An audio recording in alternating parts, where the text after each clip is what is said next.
Hi, this is Kevin Eikenberry, and I'm sitting in my hotel room in Atlanta, Georgia. And a couple of weeks ago, my colleague Guy Harris and I did a workshop called Bud to Boss, the transition from being the peer to being the supervisor. And one of the questions that came up in that workshop was a very valuable one, and I wanted to share it with you now just real quickly. The question was, what do I do if my former boss now works for me? Well, if you're a successful person, you may have had that happen. You may have had any number of reasons why you're now the boss of the person that used to be your boss. And I just have a couple of quick suggestions for you. Number one, you need to make sure that you have a conversation with that person as soon as you can, as effectively as you can, to talk about the change in relationship.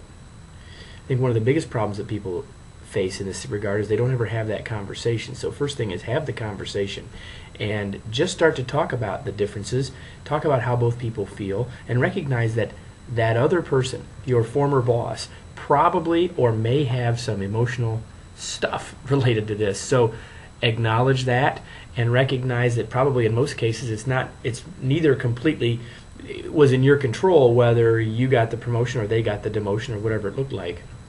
And so just have a conversation and try and understand how they feel and acknowledge how they feel. Number two, set some boundaries with them. Depending on what your relationship was like before, it's going to be different now. So some conversation about setting some boundaries around the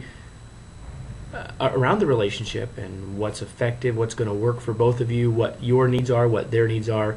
Really make this a conversation. Really find out this isn't coming in with a plan and laying it out for them as much as it is let's have a conversation and talk about it. You want to go in with some thoughts, but you don't want to go in and be dictatorial about them. And so number three, make some agreements with that person. So you had a conversation, you've set some boundaries, and now it's time to make some agreements about how we're going to work together, what that's going to look like, and the best ways to make all that happen.